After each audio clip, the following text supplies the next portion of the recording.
Kumusta sa lahat? Ako si Dr. Diwa Husay. Ngayon ay susuriin natin ang paksang mag-aastik na tip sa paglulutong sibuyas na magpapabago sa iyong kusina. Dati, nagtatagal ako ng ilang oras sa harap ng kalan, nagpiprito ngang hiniwang sibuyas sa mainit na mantika. Tapos, isang araw, natuklasan ko ang isang kamanghamanghang maliit na trick at mula noon, hindi ko na piniprito ang sibuyas sa lumang paraan. Walang mantika, walang talsik, walang amoy ng mantika na nanatili. Ngunit sa paanong paraan, lumalabas ang sibuyas na perpektong crispy, napakabango, at lasang-lasang ang manakukuha mo sa isang magandang restauran. Simulan na natin.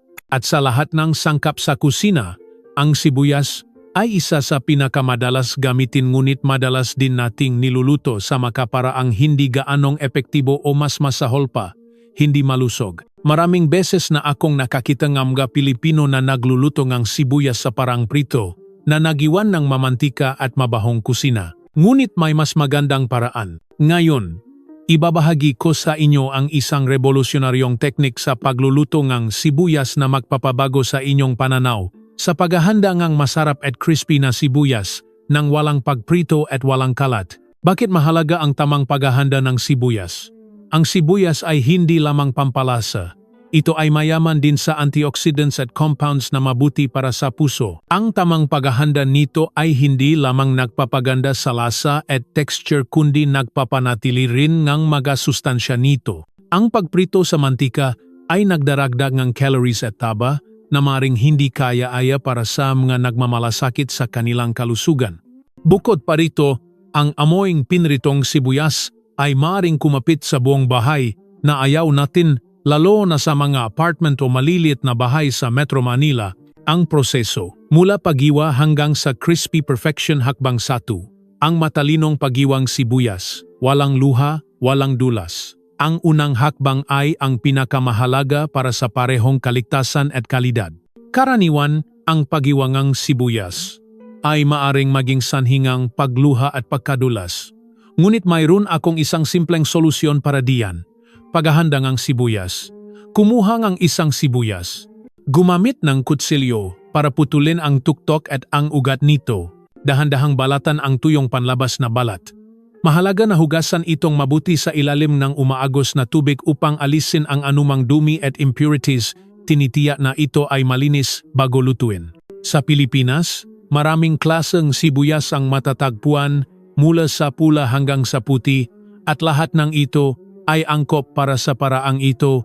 Ang sikreto sa paghiwa. Sunod, ilagay ang sibuyas sa takip ng isang plastic o metal na lalagyan. Mas mainam na gumamit ng takip na may nakataas na gilid tulad ng takip ng lumang lataan biskwit o isang plastic container na may gilid. Sa ganong paraan, nananatili ang sibuyas sa lugar at hindi gumugulong o gumagalaw habang hinihiwa mo. Gumamit ng kutsilyo upang hiwain ang sibuyas sa manipis, pantay na piraso, tulad nito. Patuloy na hiwain ng matata hanggang sa mahati mo ang buong sibuyas. Ang pamamaraang ito ay hindi lamang nakakatulong sa iyo na hiwain ang sibuyas ng mas mabilis at mas pantay, ngunit binabawasan din nito ang posibilidad ng pagkadulas ng iyong mga kamay na ginagawang mas ligtas at mas maginhawa ang pagtatrabaho sa kusina. Kapag tapos ka na, makikita mong maganda ang pagkahiwangang sibuyas, parang isang namumulala na bulala. Hakbang 2, ang lihim na pagbabad, mas matamis, mas malambot, walang anghang. Marami ang nagtatanong kung paano nababawasan ang anghang ng sibuyas. Ito ang sikreto. Paghahanda ng ice bath, maghanda ng isang mangkok ng malamig na tubig na may yelo. Ang yelo ay kritikal para sa parang ito. Pagbabad. Ilagay ang hiniwang sibuyas sa mangkok na ito at ibabad sa loob ng 2 oras. Ang pagbabad ng sibuyas sa malamig na tubig ay nakakatulong upang maging mas malambot at mas madaling digest. Bukod pa rito, epektibo nitong binabawasan ang matalas at maanghang na lasa, lalo na kapag ginagamit ang sibuyas sa mga salad o kinakain ng hilaw. Ito ay perpekto para sa atsara o ensaladang sibuyas na paborito ng mga Pilipino. Hakbang 3. Paghahandang battered coating, ang susi sa crispy texture. Habang naghihintay na ibabad ang sibuyas sa tubig na may yelo, magpatuloy tayo sa paghahanda ng iba pang mga sangkap para sa ating coating. Egg and milk mixture, wet coating. Una, kumuha ng isang itlog at basagin ito sa isang mangkok. Magdagdag na 50 ml sariwang gatas maring evaporated milk na paborito sa Pilipinas o fresh milk. Pagkatapos, gumamit ng chopsticks o isang whisk para haluing mabuti hanggang sa ganap na maghalo ang itlog at gatas. Ito ang magsisilbing pandikit para sa ating breadcrumbs, dry flour mixture, seasoning.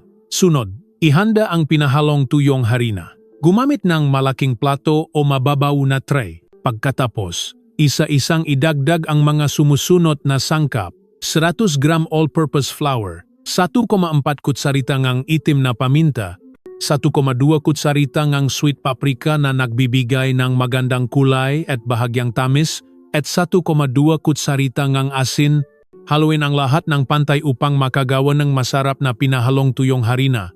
Bahagyang maanghang at mabango, perpekto para sa coating ng ma-fried dishes o sa kasong ito, air-fried dishes. Breadcrumbs. Maghanda din ng isang plato ng breadcrumbs. Ito ang magbibigay ng tunay na crispy texture. Maari kang gumamit ng panko breadcrumbs para sa mas extra crispy na resulta na madalas makita sa mga supermarket sa Pilipinas. Hakbang 4. Ang perfect na pagbabalot. Bawat layer ay dapat balot.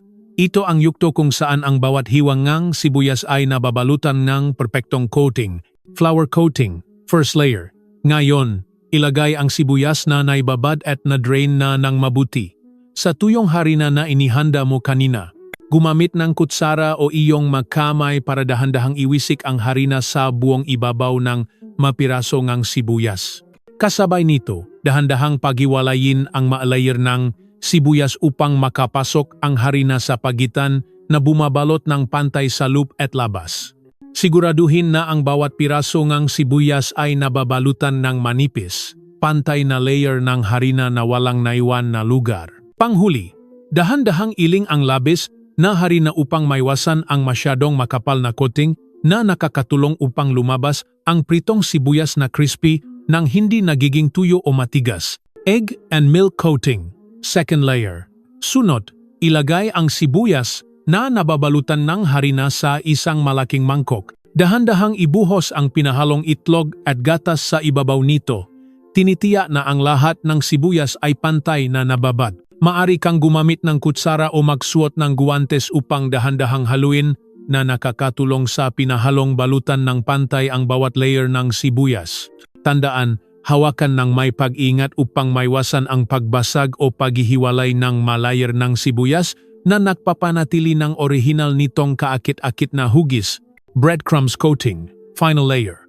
Sunod, kunin ang sibuyas mula sa pinahalong itlog at gatas at ilagay sa isang malinis na plato. Pagkatapos ay patuloy na balutan ang sibuyas ng isang layer ng breadcrumbs. Gamitin ang iyong magakamay o kutsara para dahan-dahang balutan ang breadcrumbs. Tinitiyak na ito ay dumidikit ng pantay sa lahat ng panik kasama na ang pagitan ng mga layer ng sibuyas. Sa yuktong ito, ang pinahalong itlog at gatas ay nagsisilbing pandikit na nakatulong upang mas dumikit ang breadcrumbs na lumiliha ng perpektong crispy na crust kapag pinrito o inihaw. Huwag kalimutang iling ang labis na breadcrumbs bago lutuin upang maiwasan ang masyadong makapal na coating na maring maging sanhi upang ito ay tumigas o mabilis masunog. Nakakatulong din ito upang ang sibuyas ay maluto ng pantay at manatiling crispy at masarap. Hakbang 5. Air frying. Ang healthy way para sa crispy goodness. Ito ang pinakamahalagang bahagi ng bagong pamamaraan, ang paggamit ng air fryer upang makamit ang crispy texture ng walang mantika. Paghahanda ang air fryer. Ngayon, ay spray ang isang manipis na layer mantika tulad cooking oil spray o regular na mantika gamit ang brush sa loob air fryer basket.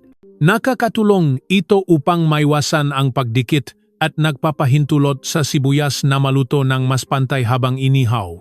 Pagayos ng sibuyas, sunod, ayusin ang mapiraso ng sibuyas na nababalutan ng coating sa look ng air fryer.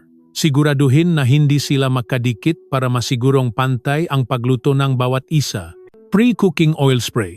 Pagkatapos ayusin, I-spray ulit ang isang manipis na layer ng mantika sa ibabaw ng sibuyas. Ang layer ng mantika na ito ay nakakatulong upang ang breadcrumbs ay maging magandang kulay ginto at mas maging crispy kapag inihaw. Kung lalaktawan mo ang hakbang na ito, ang sibuyas ay malamang na masunog at maging tuyo at matigas. Air frying process. I-set ang air fryer sa 180 degrees Celsius, 350 degrees Fahrenheit, at lutuin sa loob ng 15 to 20 minuto o hanggang sa maging golden brown at crispy. Monitoring. Habang inihaw, maaari mong buksan ang air fryer upang tingnan pagkatapos ng mga 10 minuto upang matiyak na hindi nasusunog ang sibuyas. Kung ang ibabaw ay mukhang masyadong tuyo, ay spray ng kaunting mantika upang mapanatili ang moisture at matulungan ang sibuyas na manatiling crispy at masarap. Ito ay mahalaga para sa perpektong resulta.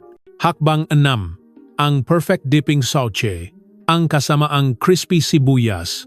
Ano ang isang crispy sibuyas kung walang masarap na sarsa?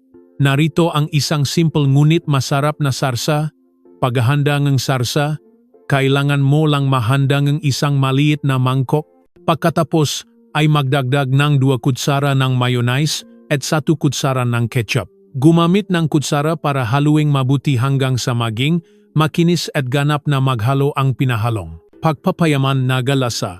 Depende sa iyong panlasa, maaari kang magdagdag ng kaunting pinatuyong pulbos ng bawang tulad ng garlic powder na madalas gamitin sa fried chicken o sweet paprika upang mapabuti ang lasa at magdagdag ng bahagyang anghang.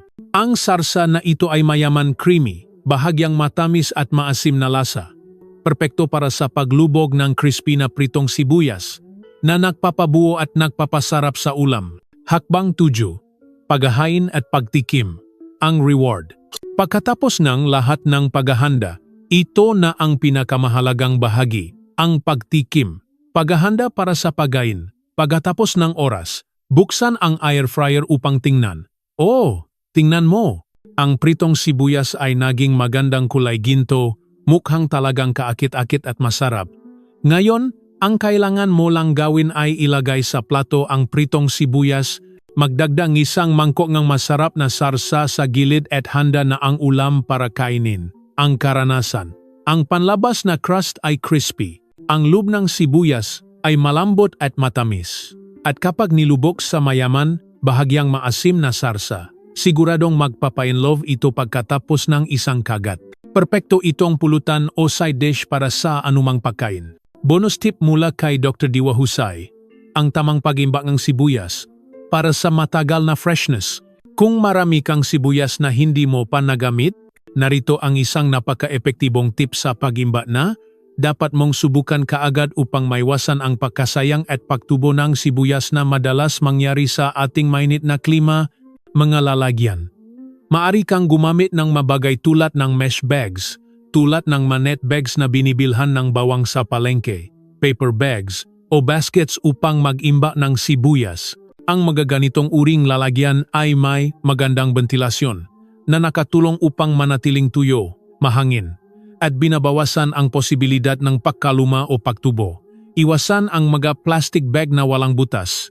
Pagayos, una, dahan-dahang ilagay ang bawat sibuyas sa mesh bag o basket upang maiwasan ang pagkasira o pagpisa. Pagkatapos, mahigpit na isara ang bungangang bag upang hindi mahulog ang sibuyas habang iniimbak. Maari mong ilagay ng pahiga ang bag o kung limitado ang iyong espasyo tulad ng sa maliliit na kusina sa Pilipinas. Isabit ang bag ng mataas upang makatipid ng espasyo. Tandaan, huwag maglagay ng masyadong maraming sibuyas sa isang bag at huwag itong siksikin upang matiya ang magandang sirkulasyon ng hangin sa paligid ng bawat sibuyas. Lokasyon. Ang perpektong lugar ng imbakan ay madilim, tuyo, malamig, at may magandang ventilasyon. Iwasan ang paglalagay ng sibuyas malapit sa kalan dahil sa initi. Mga lugar na may mataas na humidity tulad ng lababo o direktang sikat ng araw na magpapabilis ng pagtubo. Sa parang ito, ang sibuyas ay maring manatiling sariwa sa loob ng 6 hanggang 8 buwan, kahit hanggang 1 taon kung iniimba ng mayos, at kung ang sibuyas ay may magandang kalidad mula sa simula. Pangwakas na salita mula kay Dr. Diwa Husay. Kaya, naibahagi ko na sa inyo ang aking maastik na tip sa pagluluto ng sibuyas mula sa paghiwa hanggang sa pag-imbak. Ang masimpleng pagbabagong ito sa inyong paraan ng pagluluto ay maring magkaroon ng malaking epekto hindi lamang sa lasa at texture ng inyong pagkain kundi pati na rin sa inyong kalusugan at kaginhawaan sa kusina. Sa Pilipinas, kung saan ang sibuyas ay isang pangunahing sangkap sa halos lahat ng lutuin, ang mastery sa paghahanda nito ay isang skill na talagang makakatulong. Kung susubukan ninyo ang maparaang ito, huwag mag-atubiling ibahagi ang inyong makaranasan o resulta sa makomento sa ibaba. Gusto kong marinig mula sa inyo at sino ang nakakaalam, marahil ay matutuklasan pa natin ang mas maraming mga-sikreto sa kusina ng makakasama. At kung nakita mong nakakatulong ang video, mangyaring pindutin ang like button upang ipaalam sa akin na nasiyahan ka sa nilalaman na ito. Huwag kalimutang mag-subscribe sa channel at i-on ang notification bell upang hindi mo makaligtaan ang mga kapanapanabik na recipe, kapakipakinabang na tips sa kalusugan, at kagiligiliw na magkwento sa mapaparating na video. Ang inyong suporta ay malaking tulong para may pagpatuloy ko ang pagbabahagi ng kaalaman. Maraming salamat sa panonood hanggang sa huli. Kita-kita tayo sa susunod na mga video. Nais ko sa iyong isang kahanga-hanga at masiglang araw. Maging malusog at masarap ang inyong pagkain.